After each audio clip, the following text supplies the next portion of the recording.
안녕하십니까. 반갑습니다. 네, 오늘은 9월 네 번째 주 창조절 4주 예배를 드리는 날입니다. 오늘까지 비대면으로 예배를 드리겠는데요. 동영상을 보시면서 함께 예배에 동참해 주시면 감사하겠습니다. 이제 마음을 모아 함께 예배 드리도록 합시다.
예배의 기원문을 함께 읽도록 하겠습니다.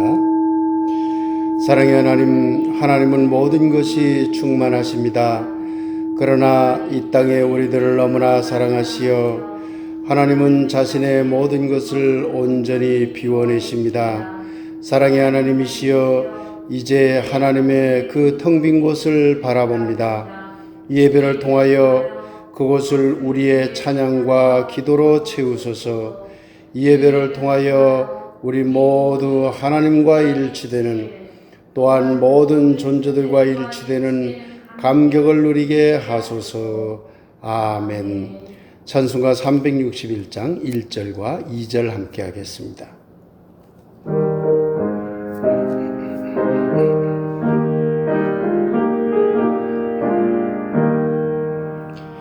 기도하는 이 시간 주께 무릎 꿇고 우리 구세주 앞에 다 나아가네. 믿음으로 나가면 주가 보살피사 그 신 은혜를 주네. 거기 기쁨 있네. 기도 시간에 복을 주시네. 고난 내 마음속에 기쁨 충만하네. 기도하는 이 시간 주가 곁에 오사 인자신 얼굴로 귀 기울이네. 우리 마음 비우고 주를 의지하면 그 신 은혜를 주네. 거기 기쁨 있네. 기도 시간에 복을 주시네. 고난 내 마음속에 기쁨 충만하네.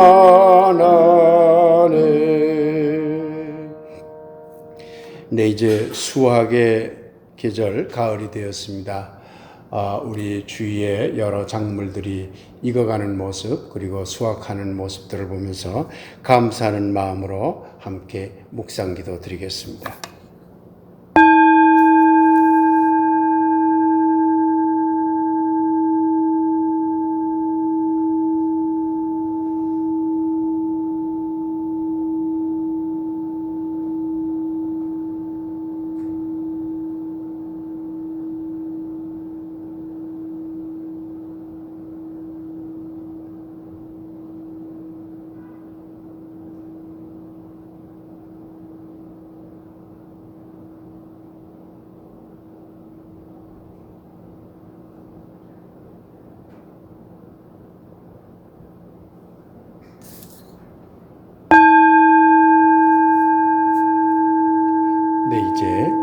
오늘의 말씀을 함께 읽겠습니다. 여호수아서 1장 7절 말씀입니다. 함께 읽죠. 오직 강하고 극히 담대하여 나의 종 모세가 내게 명령한 그 율법을 다 지켜 행하고 우로나 좌로나 치우치지 말라. 그리하면 어디로 가든지 형통하리니. 이번에는 동양의 문서입니다. 중용이라는 책이 있는데 그 4장 내용을 함께 보겠습니다.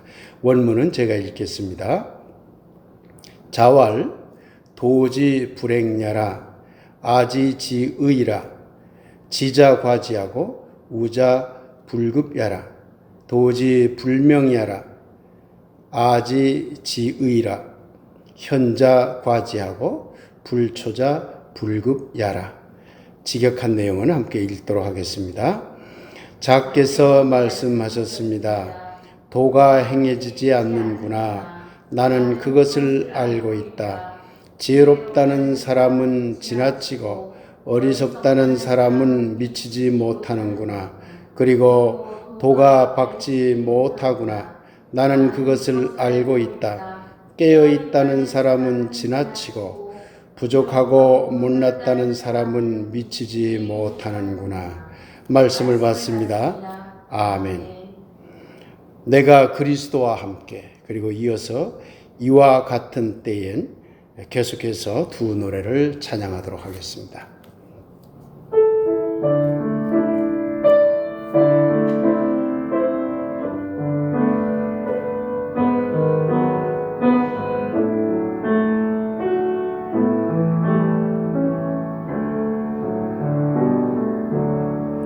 내가 그리스도와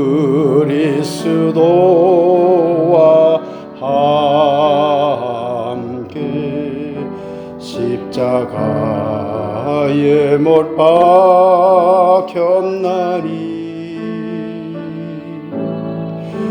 그런즉 이제 내가 산 것 아니요 오직 내 안에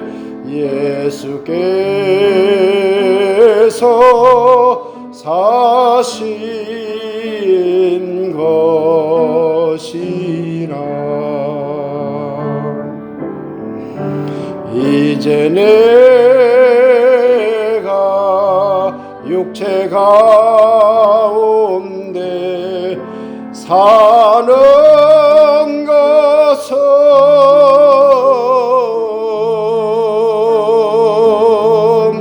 나를 사랑하사 자기 몸 버리신 예수 위에 산 것이라. 이와 같은 때엔 난 노래하네 사랑을 노래하네 주님께. 이와 같은 때엔 손 높이 드네 손 높이 드네 주님께. 주님 사랑해요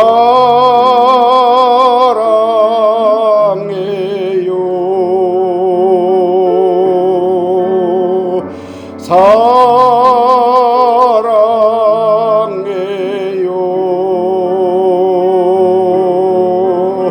사랑해요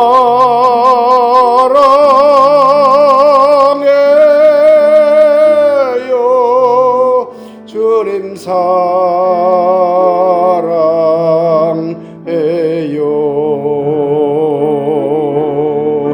주님 사랑해요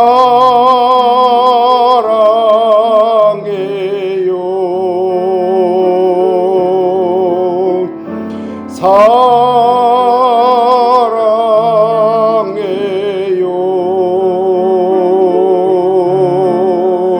사랑해요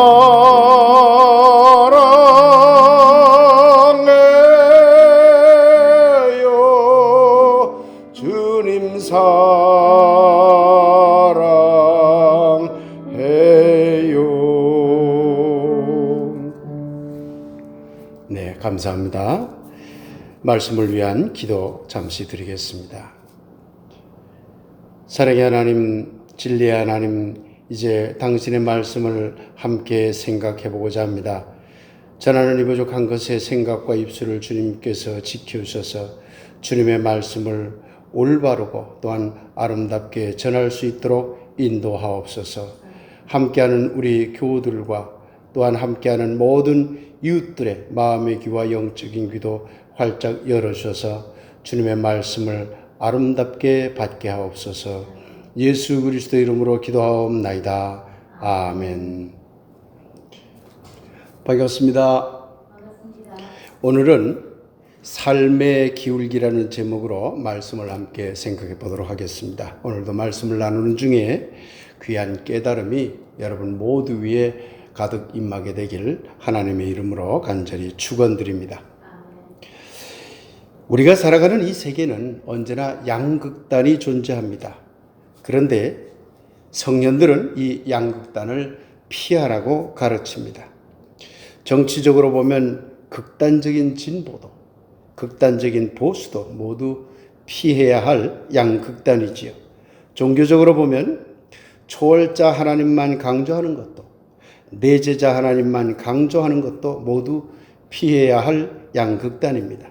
윤리적으로 보면 최고선의 이데아만 기대하는 정의론도, 공리주의에만 기대는 정의론도 모두 피해야 할 양극단입니다. 양극단을 피하는 삶을 흔히 중용이라고 합니다. 성경에도 양극단을 피하라는 의미로 우로나 좌로나 치우치지 말라라는 말이 나옵니다. 오늘 여호수아서 1장 7절 말씀을 함께 읽어보았는데 이 말씀을 제가 한 번 더 읽겠습니다. 오직 강하고 극히 담대하여 나의 종 모세가 너에게 명령한 그 율법을 다 지켜 행하고 우로나 좌로나 치우치지 말라. 그리하면 어디로 가든지 형통하리니. 이렇게 말하고 있습니다. 이 본문은 하나님의 명령인 모세에게 계시던 하나님의 명령인 율법을 다 지켜나가되 그 과정에서 좌로나 우로나 치우치지 말라라고 하고 있습니다. 양극단을 피하라고 하고 있는 것이죠. 그렇게 될 때 비로소 만사가 형통하게 된다. 여호수아에게 내린 말이죠. 그러니까 여호수아가 앞으로 해야 될 일이 많을 텐데 그 많은 일들을 다 형통하게 이루려면 좌로나 우로나 치우치지 말라고 그렇게 경계하고 있는 것입니다. 우리 동양에 보면 유교 경전 중에 사서삼경 중에 중용이라는 책이 있습니다. 이 중용이 대단히 중요한 책입니다. 논어, 맹자, 대학, 중용 이 네 가지 책을 일컬어서 사서라고 하거든요.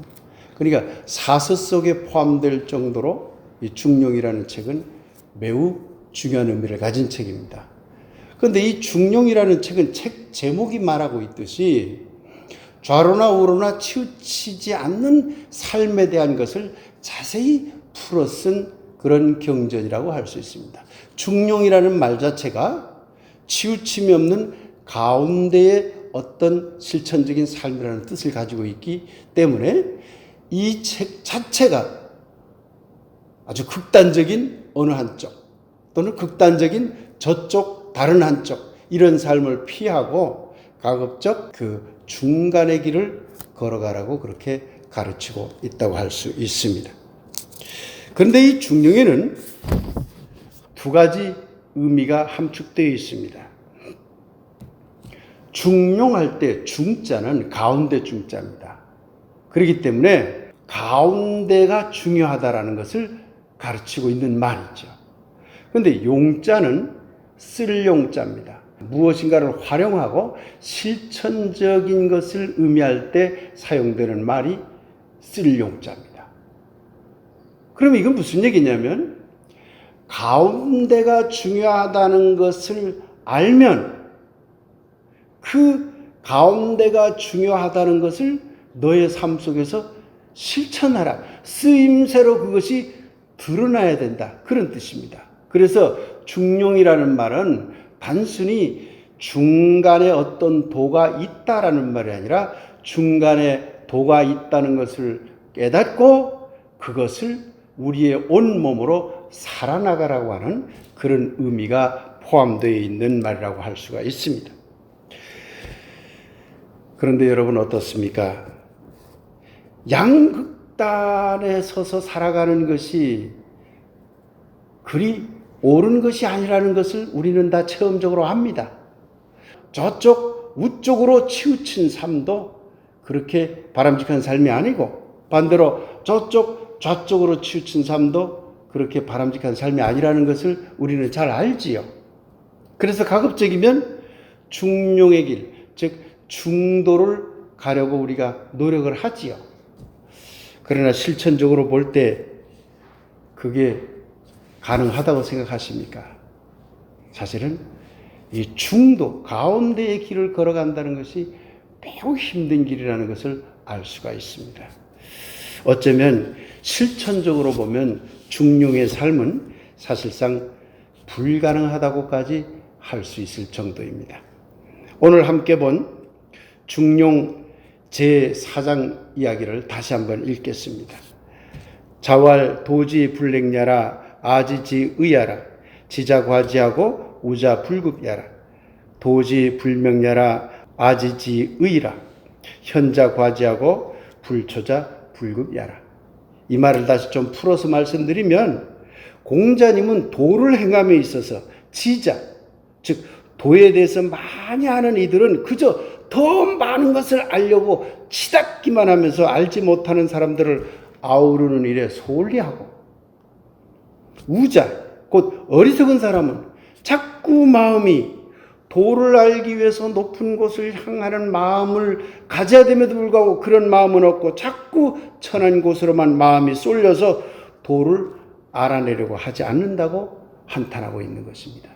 이어서 공자님은 현자, 곧 지혜롭다는 사람들은 분수를 넘어서서 그저 지혜롭다고 떠들기나 하고 불초자는 못난 사람이라는 뜻입니다. 못난 사람들은 아예 그런 지혜에 미치지 못한다고 스스로 여겨 입을 꽉 다물고만 살아간다고 탄식하고 있는 것입니다. 좌로나 우로 치우치지 않고 한가운데의 삶이 중요하다는 것을 누구나 알지만 그 실천은 이처럼 매우 어렵다는 것을 탄식하고 있는 것입니다.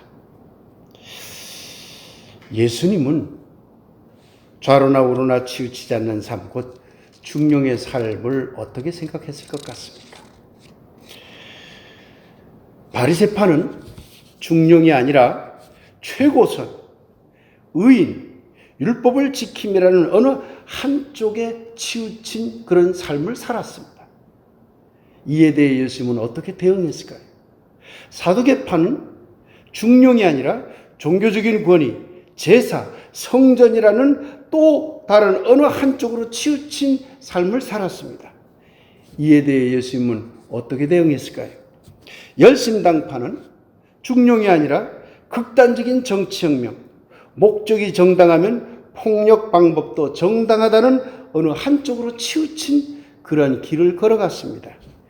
이에 대해 예수님은 어떻게 대응했을까요?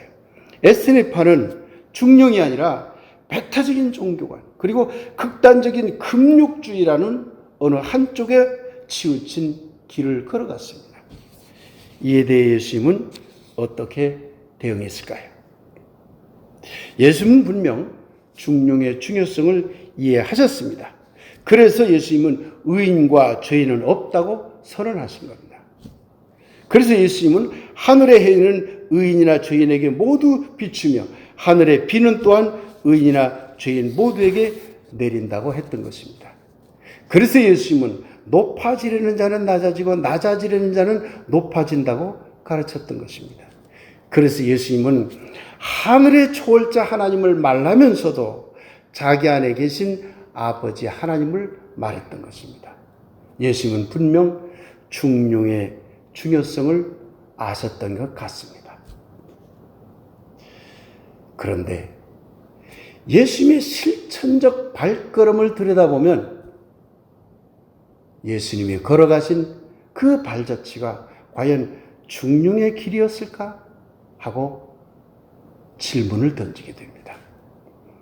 비록 예수님이 중용의 마음을 가졌다 할지라도 의인과 죄인의 중간보다는 조금은 죄인 쪽으로, 초월자 하나님과 내제자 하나님의 중간보다 조금은 내제자 하나님 쪽으로, 높은 자와 낮은 자의 중간보다 조금은 낮은 자 쪽으로, 종교적 권위와 종교적 저항의 중간보다는 조금은 종교적 저항 쪽으로, 극단적인 탐욕과 극단적인 청빈의 중간보다 조금은 청빈한 가난 쪽으로 예수님은 기울어진 공생애를 살았다는 것을 우리는 성서를 통해서 알아낼 수 있습니다. 앞서 질문했던 것에 대해서 예수님은 바리새파와 달리 의인과 죄인은 없다고 보았고 율법이라는 잣대로 사람을 구별하려는 것은 도리어 악이라고 보았습니다. 그래서 예수님은 죄인들의 저작거리로 들어갔습니다. 바리새파와는 반대쪽으로 기울어진 삶을 살았습니다.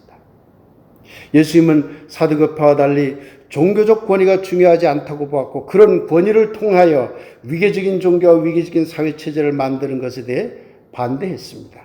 그래서 예수님은 십자가 죽음을 통하여 종교적 권위와 위계를 상징하는 성전의 휘장을 찢어버렸고 제사장을 통하여 하나님을 만나던 것을 모든 사람이 직접 하나님을 만날 수 있다고 가르쳤습니다.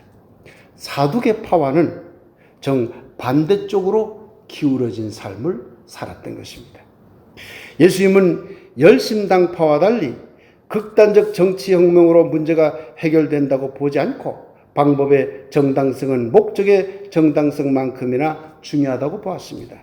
그래서 예수님은 비폭력적 저항을 하였고 그로 인해 무기력하게 끌려가기까지 하였습니다. 열심당파와는 반대쪽으로 기울어진 삶을 살았던 것입니다. 예수님은 SNF파와 달리 극단적 금욕이나 배타적 종교관으로는 결코 구원을 얻을 수 없다고 보았습니다. 그래서 예수님은 저작거리에서 먹고 마시며 누구와도 어울리며 살았습니다. SNF파와는 반대쪽으로 기울어진 삶을 살았던 것입니다. 중용의 길이 얼마나 어려운지는 예수님의 삶을 통해서도 알 수 있습니다. 우리는 치우침이 없는 중용의 길이 매우 소중하다는 것을 잘 압니다. 그래서 자기 상황이 어떠하든 간에 적어도 양극단을 피해야 한다는 생각을 우리는 합니다. 하지만 동시에 우리는 그 한가운데의 삶을 철저하게 살 수 없다는 한계를 또한 잘 압니다. 우리는 누구나 자기의 상황에 따라 좌로나 우로 조금씩은 치우친 삶을 살 수밖에 없고 현실적으로 그러한 삶을 또한 우리는 살아가고 있습니다.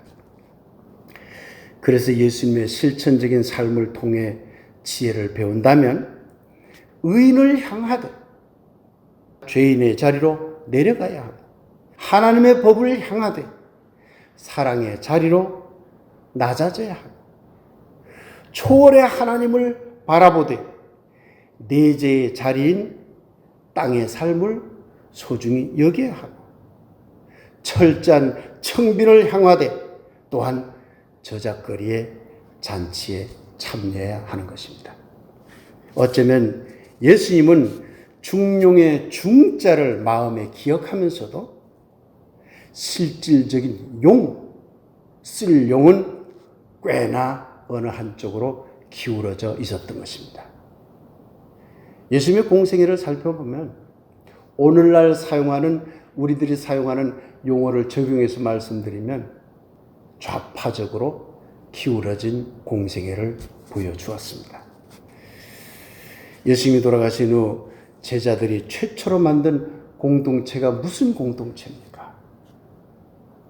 오늘날 식으로 표현하자면 매우 좌파적인 공동체예요.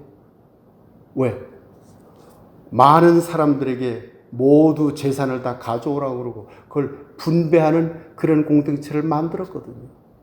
이것을 원시 공산 공동체라고 합니다. 제자들이 어떻게 해서 그런 원시 공산 공동체를 만들었을까요? 당연히 예수님으로부터 배웠기 때문에, 보고 들은 것이 그것이었기 때문에 그렇게 기울어진 공동체 활동을 했던 것이죠. 예수님이 조금은 좌파적 기울기를 가지고 있었다는 것은 예수님의 시간과 공간 속에 주어진 예수님이 가진 해석학적 상황이 특별했기 때문이 아닌가 여겨집니다. 여러분들에게 몇 차례 말씀드렸습니다마는 해석학적 상황이란 각자에게 주어진 시간과 공간적인 제약을 말합니다. 그렇게 제한된 상황을 말합니다. 그러면 우리의 실천적 발걸음은 어느 쪽으로 기울어져야 할까요? 이 물음에 하나의 정답이 있으면 좋겠지만 그런 단 하나의 정답은 있을 수 없습니다. 왜냐하면 개인마다 시간과 공간으로 주어지는 해석학적 상황이 모두 다르기 때문입니다. 다만 우리는 예수님을 따르는 사람으로서 예수님의 삶이 가지고 있는 기울기를 면밀히 검토하여 그 기울기를 우리의 상황에 맞게 조정하는 지혜를 발휘해야 할 것입니다. 해석학적 상황은 항상 공간과 시간적 차이를 전제로 합니다. 따라서 우리가 예수님의 기울기를 받아들이는 일도 우리에게 주어진 공간과 시간을 어떻게 이해할 것인가 하는 관점에서 이루어져야 합니다. 예수님의 해석학적 상황과 우리의 해석학적 상황이 매우 다를 수 있기 때문입니다. 사랑하는 들빛교회 교우 여러분, 그리고 우리의 이웃 여러분, 이 세상 살다 보면 우리는 항상 어느 한쪽으로 치우친 삶을 살게 됩니다. 그 치우친 기울기가 크고 작은 차이는 있겠지만 그런 기울기가 없는 사람은 단 한 명도 없습니다.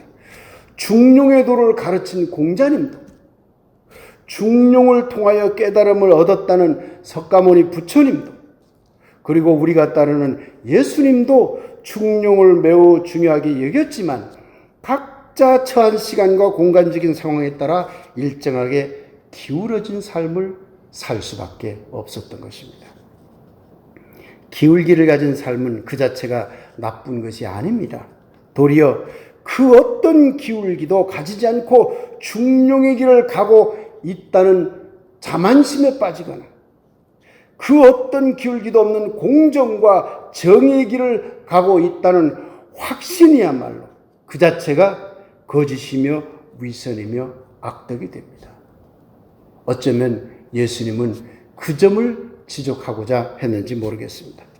이제 우리의 삶의 기울기와 관련하여 세 가지를 생각해 보았으면 합니다. 첫째는 좌로나 우로나 치우치지 않는 중용의 한가운데라고 하는 것이 하나님의 진리와 맞닿아 있음을 항상 기억해야 한다는 사실입니다. 그 자리를 목표로 삼아야 한다는 사실입니다. 그러나 실천적으로는 그 누구도 그런 길을 갈 수 없습니다. 따라서 두 번째로는 우리는 우리의 실천적 삶이 기울어진 삶일 수밖에 없다는 점에 대해 겸손한 마음을 항상 가져야 합니다. 그리고 가장 중요한 세 번째는 우리가 가진 기울기가 우리에게 주어진 시간과 공간 안에서 적절하게 기울어진 것인지 이 점을 우리 스스로 항상 점검해야 한다는 것입니다. 이 세 번째 문제에 대해서는 오늘 더 말씀드리고 싶지만 이야기하고 싶은 것이 너무 많아서 다음 시간에 좀 더 자세하게 말씀드리겠습니다. 사랑하는 여러분, 하나님의 진리는 중용의 도와 같습니다. 그러나 시간과 공간적인 한계를 가진 우리는 모두 일정한 기울기를 가지고 살아갈 수밖에 없습니다. 이 점을 마음에 깊이 품읍시다. 그러면 각자의 기울기로 살아가지만 바로 그렇기 때문에 자신과 다른 기울기를 가지고 살아가는 사람도 그 사람의 시간과 공간적 차이를 생각하며 이해할 수 있는 넓은 사랑의 마음을 가질 수 있게 될 것입니다. 어쩌면 이런 마음이야말로 중용의 마음이 아닐까 그렇게 생각해 봅니다. 사랑하는 들빛교회 교우들과 가족 여러분, 그리고 이 말씀에 함께하는 이웃 여러분, 여러분의 삶의 기울기를 소중히 여기면서도 다른 사람들의 삶의 기울기도 소중히 여기는 넓은 마음으로 충만하게 되길 하나님과 우리 모두의 이름을 빌어 간절히 축원드립니다. 아멘. 이제 너와 나의 기울기라는 주제를 가지고 잠시 말씀 묵상하도록 하겠습니다.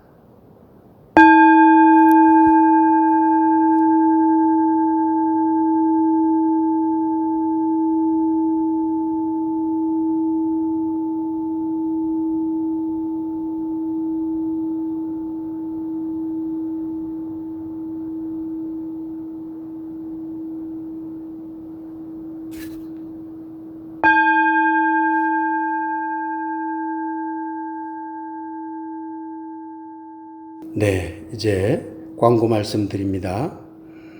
지금까지 2달 넘도록 코로나19 관계로 비대면 예배를 드렸습니다. 다음 주 10월 첫 주부터는 교회에서 대면으로 예배를 드리겠습니다. 미리미리 시간을 잘 조정하셔서 오랜만에 교회에서 여러 교우 여러분들이 함께 얼굴을 뵐 수 있었으면 합니다. 암이라든가 또는 지병으로 고생 중인 우리 교우들 그리고 이웃들이 있습니다. 항상 기억하면서 기도로 연대해 주시기 바랍니다. 시골 목사 서양 철학을 걷다 7번째 동영상을 올렸습니다. 고대 그리스 후기 철학. 고대 그리스 후기 철학은 예수님이 살았던 시대를 포함합니다. 그렇기 때문에 예수님의 그 실천적인 삶 속에서 직접적인 어떤 영향을 받았을 것으로 추론되는 철학입니다. 철학사 전체의 흐름 속에서는 그렇게 중요하다고 여기지 않을지 몰라도 기독교적 관점에서는 고대 그리스 후기 철학이 매우 중요합니다. 그래서 관심을 가지고 고대 그리스 후기 철학과 예수님의 관계, 기독교의 관계를 함께 들어보시면 좋을 듯합니다. 이제 에베소서 4장에 한 신앙 고백 노래를 함께 부르도록 하겠습니다.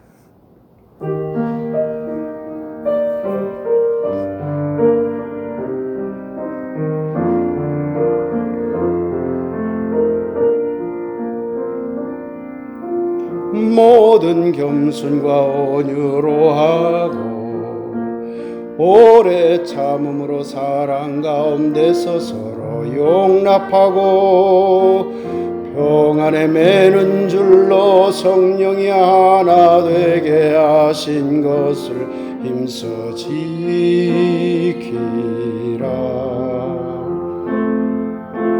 하나님은 한 분이시니 곧 만유의 아버지시라. 만유 위에 계시고 만유를 통일하시고 만유 가운데 계시다는 말씀에 의지하여 만유 위에 계시고 만유를 통일하시고 만유 안에 계시는 하나님을 믿으며 겸손과 온유와 인내와 사랑으로 서로 화해하고 평안을 바라며 한 마음으로 살아가는 것이 참다운 우리의 신앙임을 고백합니다.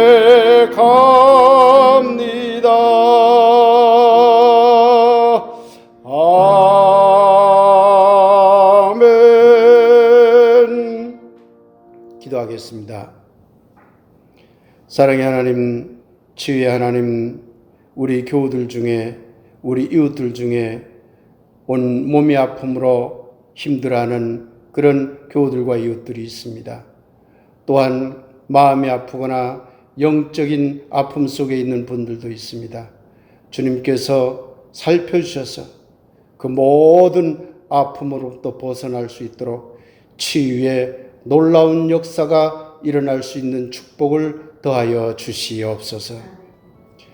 이제는 우리를 구하신 예수 그리스도의 은혜와 아버지 하나님의 크고 놀라운 사랑하심과 성령님의 감동, 감화, 소통하심이 이 동영상과 함께 예배에 참여하는 우리 모든 교우들과 사랑하는 이웃들 위해 지금부터 영원히 함께 없기를 간절히 축원하옵나이다.